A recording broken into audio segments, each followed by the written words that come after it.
Assalamualaikum warahmatullahi wabarakatuh.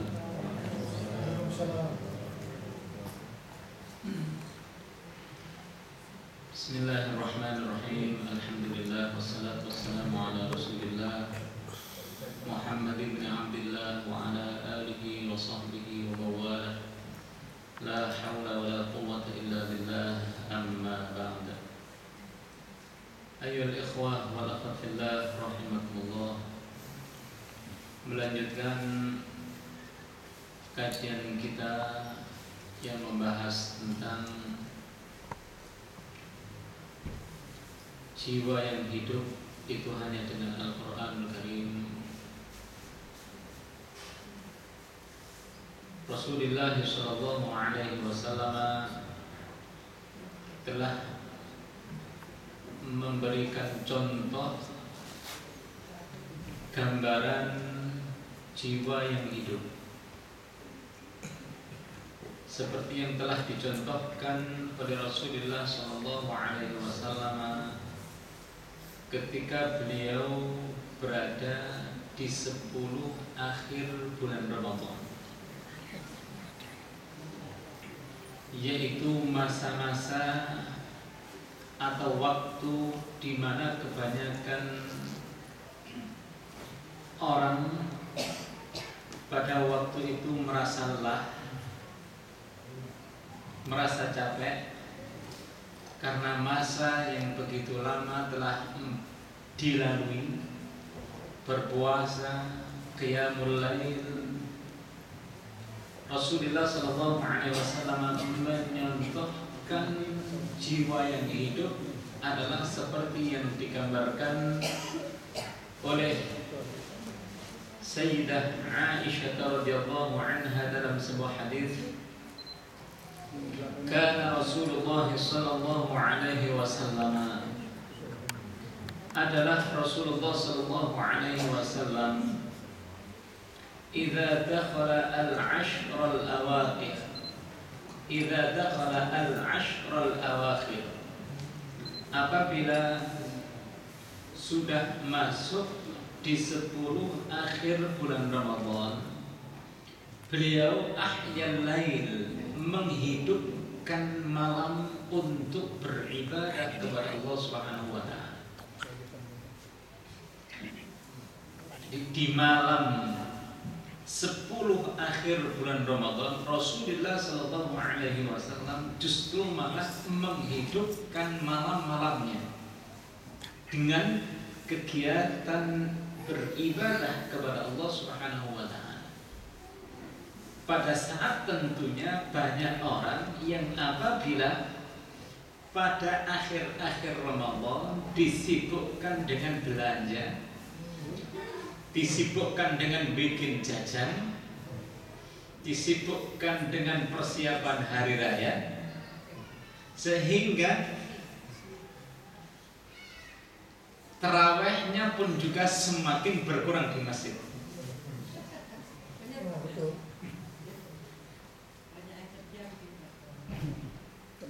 Rasulullah sallallahu alaihi wasallam juga demikian. Karenanya Rasulullah sallallahu alaihi wasallam kalau 10 akhir di bulan Ramadan itu tidak hanya malam hari saja beliau menghidupkan malamnya, tapi di siang hari bulan Ramadan sepenuhnya Rasulullah SAW memperbanyak ibadah. Karena apa? Sudah jelas bahwa bulan Ramadan kalau sudah masuk di akhir, itu tandanya dia segera akan berpisah dengan bulan Ramadan. Karenanya Rasulullah SAW mengajak kita untuk mengadakan qiyamul lail atau salat tarawih lebih aktif lagi daripada sebelumnya. Karena apa? Kita mau ditinggal. Belum tentu kita akan mendapati bulan Ramadan pada tahun yang akan datang.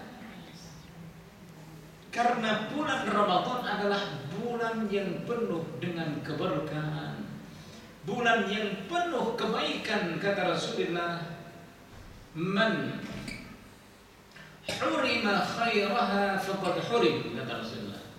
Barang siapa yang dirinya terhalang dari kebaikan bulan Ramadan, maka sungguh dia benar-benar orang yang sangat-sangat merugi. Padahal bulan Ramadan itu ada pada dia, tapi justru dia tidak mau mengambil kebaikan pada bulan Ramadan. Wa ayqadha ahlah, dan Rasulullah sallallahu alaihi wasallam kalau sudah masuk di akhir bulan Ramadan, beliau membangunkan dan mengajak keluarganya untuk bersama-sama qiyamul lail, salat tarawih. Diajak keluarganya, tidak akan meninggalkan satu malam pun di akhir bulan Ramadan, karena kita mau berpisah. Belum tentu bulan Ramadan tahun depan kita akan menjumpai lagi. Karena Rasulullah SAW keluarganya dibangunkan, diajak semuanya, ayo ke masjid.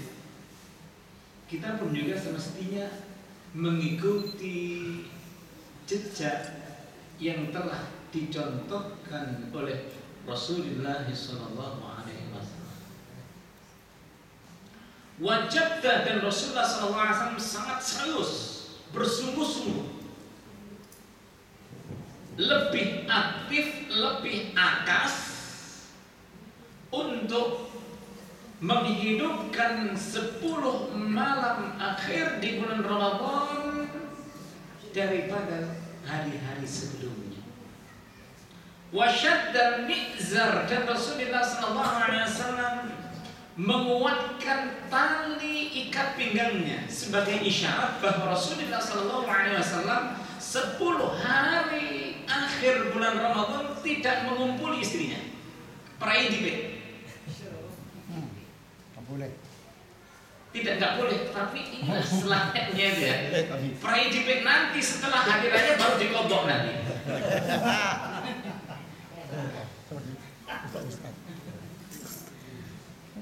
Ya kan? Dikodok. Mas Hamzah apa ngodok itu? Ngelembur. Tapi di akhir bulan Ramadan 10 hari akhir ini hendaknya lebih serius lagi, seperti yang telah dicontohkan oleh Rasulullah SAW. Dan ini tidak akan mungkin bisa dipenuhi untuk menghidupkan malam-malam 10 akhir bulan Ramadan kecuali mereka orang-orang yang hidup jiwanya. Hanya orang-orang yang hidup jiwanya lah ketika hadis ini disampaikan, ketika informasi-informasi penting tentang kebaikan bulan Ramadan ini sampai kepada dia, tidak akan mungkin dia bisa melaksanakannya kecuali dia atau kita ini dalam keadaan hidup jiwa kita. Kalau jiwa kita hidup, pasti kita akan bisa memenuhi panggilan Allah, panggilan Rasulullah SAW. Tapi kalau jiwa kita mati, maka tentu kita tidak akan mampu melaksanakan seperti apa yang dilaksanakan oleh Rasulullah SAW. Karena itu hidupkan pertama kali jiwa kita ini dengan Al-Quranul Karim agar kita bisa semangat untuk mendatangi masjid-masjid Allah Subhanahu wa Ta'ala dalam rangka menghidupkan malam-malam 10 bulan Ramadan yang insya Allah mulai besok ya, kita lebih giat lagi. Usahakanlah jangan absen satu hari pun untuk mendatangi Masjid Al-Ikhlas ini. Jangan sampai ditinggalkan, karena kita mau ditinggalkan bulan Ramadan yang belum tentu kita akan kembali menjumpainya lagi. Karena itu Rasulullah SAW telah memberikan satu janji dan jaminan bagi orang-orang yang mendirikan sholat tarawih di bulan Ramadan. Sabda Rasulullah sallallahu alaihi wasallam, "Man qama Ramadana imanan wa ihtisaban, ghufira lahu ma taqaddama min dhanbihi." Barang siapa yang mendirikan sholat tarawih karena dasarnya iman,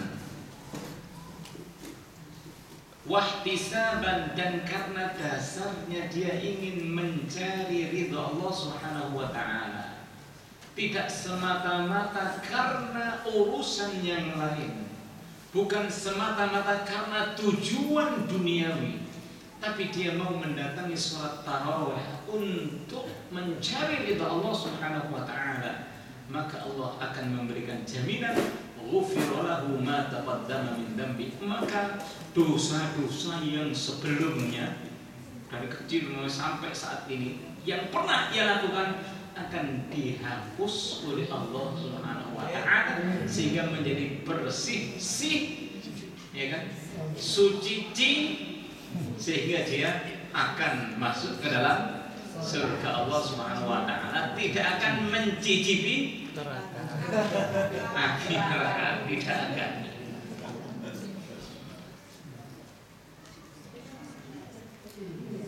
Dalam sebuah hadis lain Rasulullah sallallahu alaihi wasallam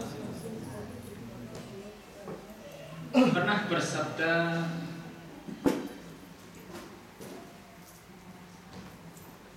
"Afshus salam, wahai hamba Allah Subhanahu wa taala, sebarkan salam,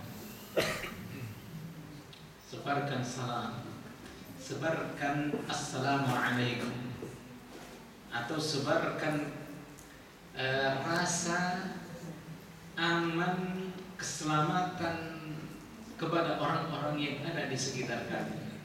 Sebab kata-kata salam itu adalah doa keselamatan. Setiap kali berjumpa dengan sesama, ya kan, ucapkan assalamualaikum. Mudah-mudahan salam sejahtera selalu dilimpahkan oleh Allah kepada kalian. Ini hendaknya kita sampaikan setiap kali kita berjumpa dengan siapa saja orang-orang mukmin. Kemudian wa at'imut ta'am, dan berilah makan orang-orang yang membutuhkan makanan karena fakir dan miskin mereka. Kemudian perintah Rasulullah, wasallu wan nasu niyam, dan sholatlah di saat kebanyakan manusia tertidur pada waktu itu. Kapan? Ya waktu-waktu seperti ini kan banyak orang tidur, khawatir karipan, takut karipan besok nggak bisa kerja, akhirnya tidur aja, memilih tidur daripada ke masjid. Padahal ini perintah Rasulullah SAW, sholatlah ketika kebanyakan orang tidur. Maka jaminannya tadkhulul jannata bisalam, kalian pasti akan masuk surga dengan salam, dengan keselamatan.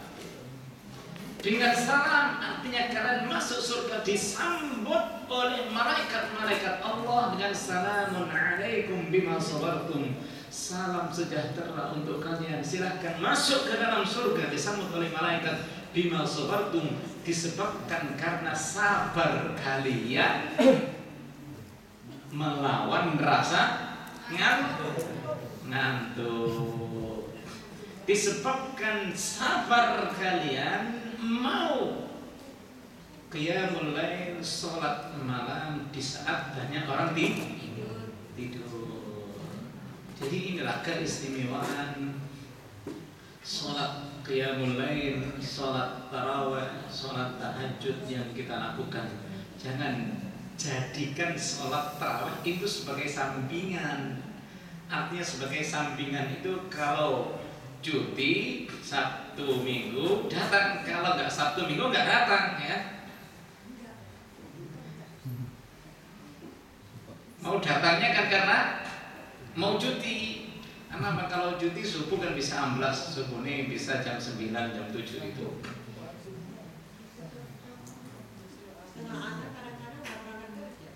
Nah, seperti itu kerja. Jam 4 seperempat sudah kerja.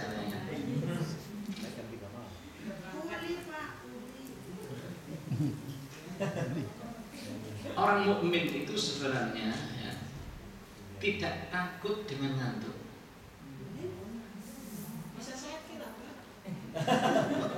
Ya karena takut itu tadi nanti bisa sakit kepala dan seterusnya. Tidak, ini bedanya orang mukmin, ya, orang yang bertakwa kepada Allah Subhanahu wa taala dengan yang lain. Orang mukmin tidak takut mengantuk. Karena apa? Sifatnya orang mukmin itu kanu qalilan minal laili ma yahjaun. Mereka kalau di waktu malam kurang tidurnya. Sifatnya siapa? Orang-orang mukmin.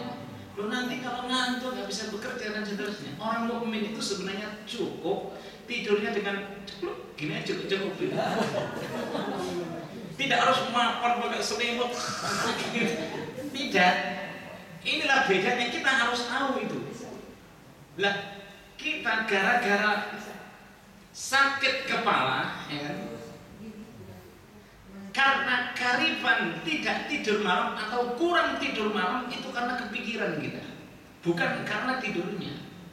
Kepikiran apa? Kepikiran nanti kalau saya nggak tidur, kasihan tempat tidur saya, kasihan selimut saya, kasihan bantal saya, ya kan?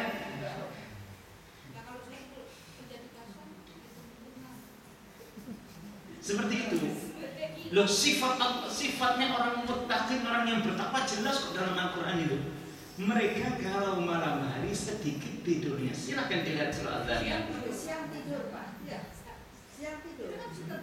Tidurnya orang mukmin itu tidak sengaja tidur. Kalau ngantuk tidur, kalau nggak ngantuk dipaksa-paksakan jam sekian aku harus tidur. Tidak.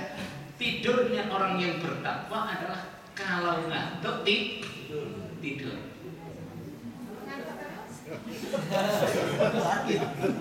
Mengapa demikian? Karena orang yang bertakwa itu hatinya selalu kepada Allah Subhanahu wa taala. Karena hatinya itu selalu hidup. Bukan mikirin urusan dunia. Hatinya orang yang bertakwa itu adalah selalu hidup. Bahkan Allah jelaskan dalam surah As-Sajdah, sifatnya orang-orang mukmin itu innama yu'minu bi ayatina alladziina idza dzukiru biha kharru sujjadan. Sesungguhnya hanyalah orang-orang mukmin apabila disebutkan ayat-ayat Allah Subhanahu wa taala mereka tersungkur sujud.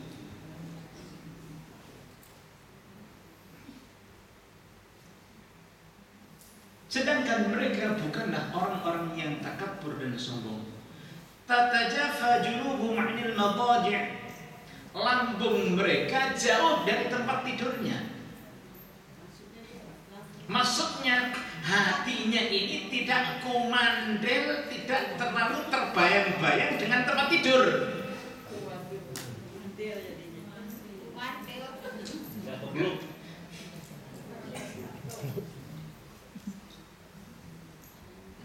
Dalam ilmu kesehatan kan juga mesti cukup tidur. Ya cukup tidur, tapi waktu tidurnya itu kalau ngantuk tidur, ya tidur, tapi nggak sampai kepikiran tempat. Kalau kita selalu mikirin tempat tidur biasanya nggak bisa tidur pun juga dipaksa-paksakan tidur, sehingga banyak orang-orang yang nggak bisa tidur. Padahal berada di atas tempat tidur, bisanya kelap, gelap. Padahal nggak ngantuk dipaksakan untuk tidur. Nanti bahayanya kalau kita selalu cenderung terhadap tempat tidur, dikhawatirkan kita akan tergolek di tempat tidur sebelum waktunya kematian menjemput kita, sehingga kita nggak punya tenaga sama sekali. Karena apa? Terlalu cintanya terhadap tempat tidur.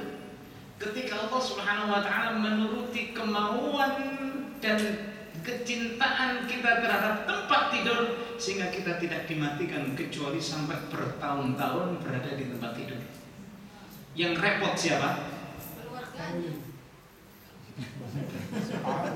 Yang repot siapa?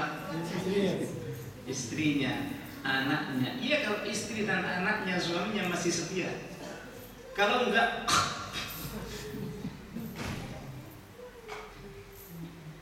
Rasulullah terus banyak dan seterusnya. Nah, itulah akibatnya. Jangan sekali-kali kalau kita merenungkan ayat-ayat Allah Subhanahu wa taala, bertobatlah kita kepada Allah. Kita tidur di tempat tidur karena ngantuk. Ngantuk. Jangan di planning. Saya tidur sekian sehingga nggak bisa datang ke masjid. Kadang-kadang kita nggak tidur di tempat tidur, Pak. Di pansel aja tidur. Nah, makanya itu kalau ada panggilan Allah, sholat isya berjamaah, sholat taraweh dilakukan di masjid, yang semestinya harus ada di dalam hati kita adalah sini, bukan tempat tidur atau tempat kerja. Nah, insya Allah kalau mati nanti gampang kok, ya kan? Ada mengantuk nanti kira aja sudah langsung. Gak sampai karena gara-gara kita terlalu cinta dengan tempat tidur, tiba-tiba kita tidak punya tenaga untuk bangun. Bagaimana itu? Aduh, kenapa orang nggak bisa bangun ini? Nah, ya? Kita bisa drop. Lebih baik mati ketika kita sholat, ketika kita ngaji, ketika kita di jalan umpamanya, ketika kita baru sampai ngaji, baru datang dari ngaji, meninggal, itu lebih baik daripada mati kita harus ditangguhkan dengan terkapar berhari-hari, berbulan-bulan, bahkan bertahun-tahun di atas tempat tidur. Nah, caranya seperti itu. Jangan menggantungkan hati kita terhadap Tidur. ini serius atau nggak serius ini? Ya, Mas ya. Oleh karena itu besok di absen Mas Hamzah yang datang. Ini absen ya. Man, saya itu kasihan saja ya kan. Kasihan terhadap kita semuanya ini. Mudah-mudahan kita semuanya dijadikan oleh Allah Subhanahu wa taala sebagai hamba-hamba yang benar-benar bertakwa, yang termasuk dalam kategori sifatnya orang yang bertakwa. Tadi antara lain apa itu sifatnya orang yang bertakwa? Sedikit tidurnya di malam hari. Nah, sudah selesai. Nggak usah mikirin berarti di pagi harinya kita harus tidur ya. Kalau ngantuk ya tidur ya.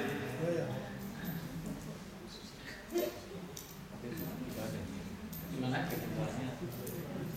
Ibadah malahnya bukan begadang. Iya tentunya ya seperti itu. Wong kita kadang-kadang sampai malam itu karena saking senangnya dengan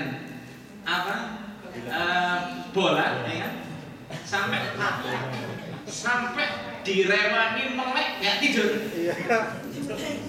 Lebih memilih nonton bolanya sampai subuh pun juga direwangi. Ya, sehingga kadang-kadang kelewatan subuhnya, sehingga kadang-kadang kerjanya pun juga diliburin, ya kan? Oh ini sholat, kadang-kadang masih dikalahkan kadang-kadang. Itu benar sekali, Pak.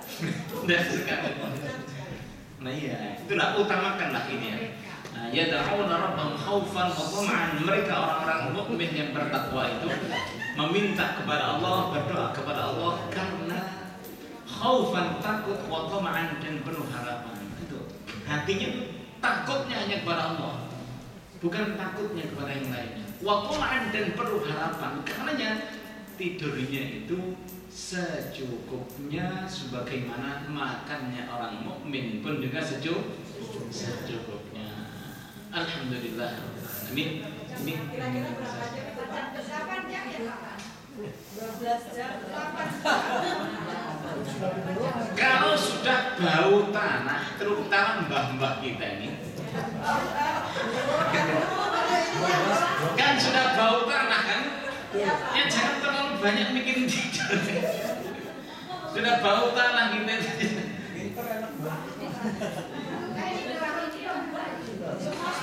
Mulanya sudah mbah-mbah. Ini hendaknya sudah mikirin kembali kepada Allah Subhanahu Wa Taala dengan inilah ya kan.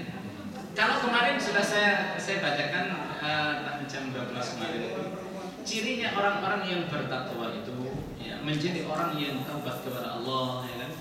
Mulai dia serius beribadahnya kepada Allah Subhanahu Wa Taala ketika umur 40 tahun. Sudah semestinya kalau kita sudah masuk 40 tahun itu sudah kembalikan hati kita kepada Allah Subhanahu Wa Taala. Mikirin kehidupan kita di akhirat nanti. Ini hati kita sudah, masalahnya sudah terus berlalu ya. Dengan bertambahnya umur kita kan otomatis bertambah kurangnya jatah hidup kita di dunia. Makanya sudah. Silakan. Assalamualaikum. Kita ini kan wanita ini kan Pak juga bekerja Pak di sini. Betul. Mulai dari 7:30 sampai jam 5 sore. Betul, alhamdulillah. Iya. Terus terang sholatnya itu bolong-bolong Pak. Nggak teratur lah. Jelas kita tidak bisa mengerjakan karena kita juga bekerja di salah satu perusahaan yang kita tuh bekerja konstan, tidak ada waktu untuk jangankan sholat minum aja kadang-kadang kita sudah tidak ada waktu gitu Pak ya. Jadi apabila kalau supaya kita tidak ada waktu untuk sholat zuhur, kita dengan berzikir Pak. Sholat tetap harus dilaksanakan seperti sholat yang telah dicontohkan oleh Rasulullah SAW. Kalau kita memang terpaksa tidak bisa meninggalkan pekerjaan itu, harus ada rasa ingkar dengan sistem pekerjaan yang telah dipaksakan oleh bos kita, ya kan?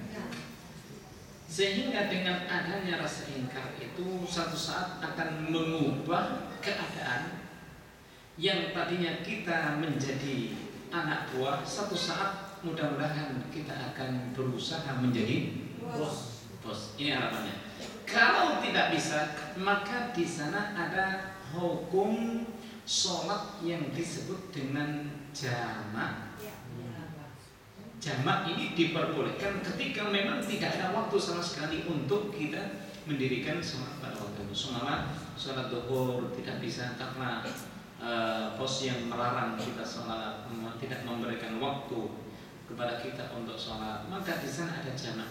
Boleh dijamak dengan sholat asar dan seperti itu.